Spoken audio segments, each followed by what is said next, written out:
Bonjour à tous, j'espère que vous allez bien.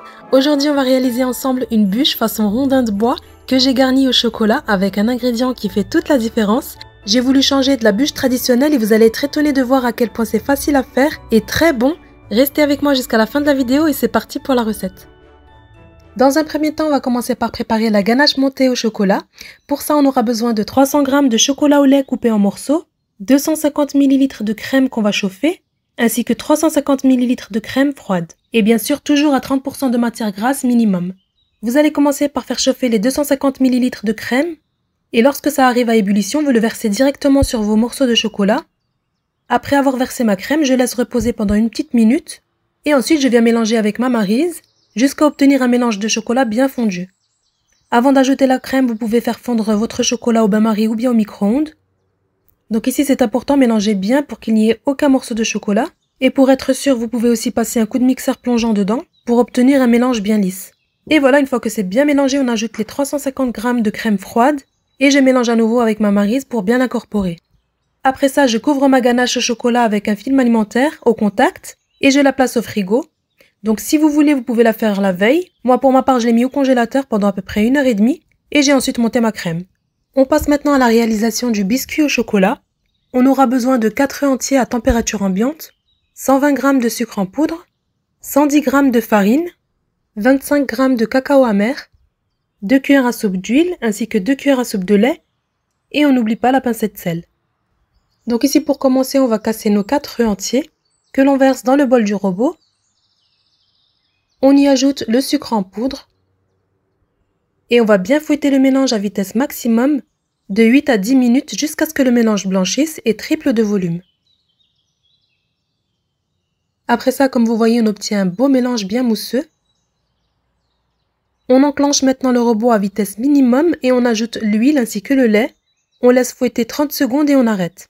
Donc ne fouettez pas trop pour éviter de faire retomber le mélange.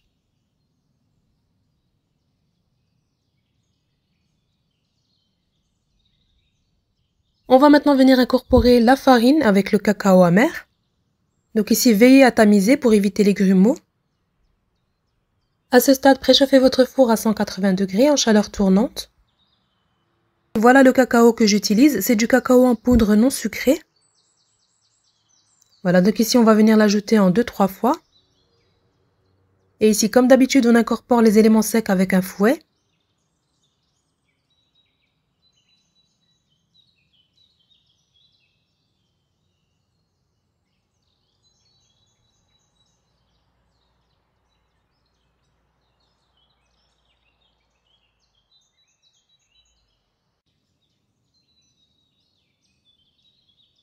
Et voilà, une fois avoir incorporé la farine et le cacao, on va maintenant le verser dans un moule recouvert de papier sulfurisé.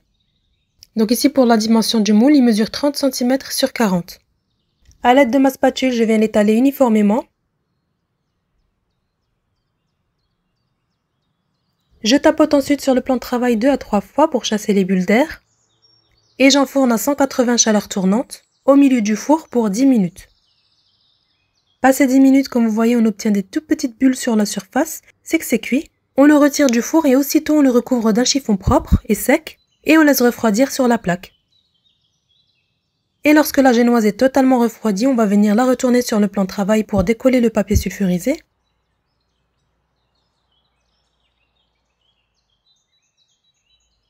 Voilà, je la retourne à nouveau pour la mettre à l'endroit et je vais venir découper 3 bandes de la même largeur. Donc ici, si vous voulez faire un gâteau moins haut et plus grand, à ce moment-là, vous allez le couper en 4 bandes de la même taille. Mais moi ici, en coupant en 3 bandes, j'ai réussi à obtenir un beau gâteau bien haut de 10 cm à peu près de hauteur sur 17 cm de largeur. Ensuite ici, je vais venir étaler de la pâte à tartiner aux noisettes. Donc moi ici, je vous conseille d'acheter cette marque qui est très bonne, la Nocciolata. Je l'ai achetée chez Cora. Et je vais venir étaler une belle couche avec ma spatule. Donc ici, pour que ça soit plus facile à étaler, je l'ai préalablement chauffé quelques minutes au micro-ondes.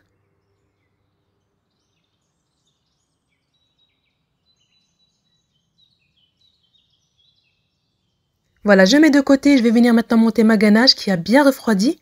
J'ai aussi mis au préalable le fouet au congélateur pour qu'il soit bien froid. J'ai démarré à vitesse 4 pendant 2 minutes pour éviter que la crème n'éclabousse partout.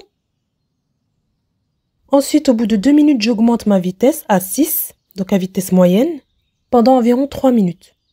Ne fouettez pas à vitesse max, restez toujours à vitesse moyenne jusqu'à ce que votre chantilly se forme avec une texture lisse et onctueuse.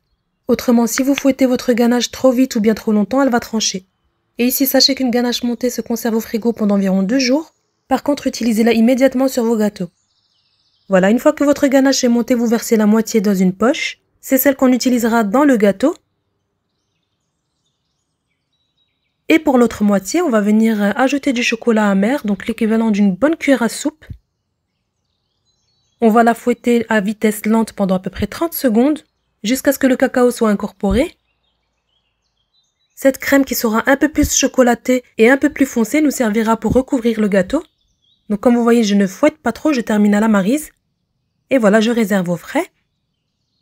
Je récupère ensuite ma génoise et je viens y déposer la première crème que l'on a mis en poche. Voilà, je vais bien l'étaler à l'aide d'une spatule.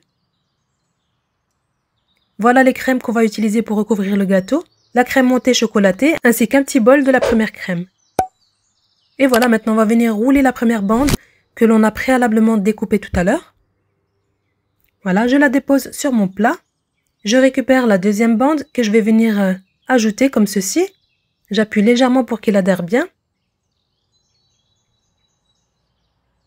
Et je finis par ajouter la troisième bande. Si vous n'êtes pas encore abonné à ma chaîne, je vous invite à le faire en cliquant sur la cloche de notification pour ne rien rater.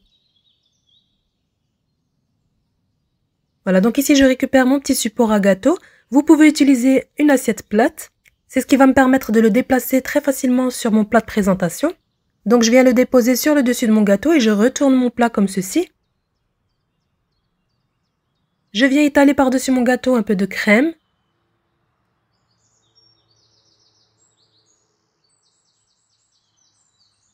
Et maintenant, je vais venir pocher un tourbillon en partant du centre et en laissant de l'espace pour la deuxième crème au chocolat.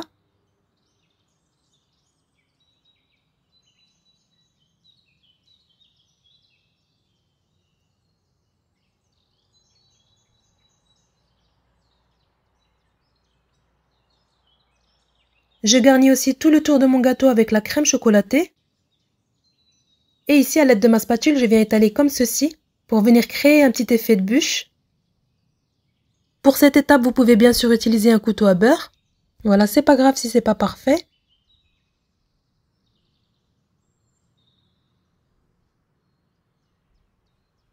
Après ça, vous réservez 10 minutes environ au frigo avant de réaliser des stries dans la crème à l'aide d'une fourchette pour imiter l'aspect du bois.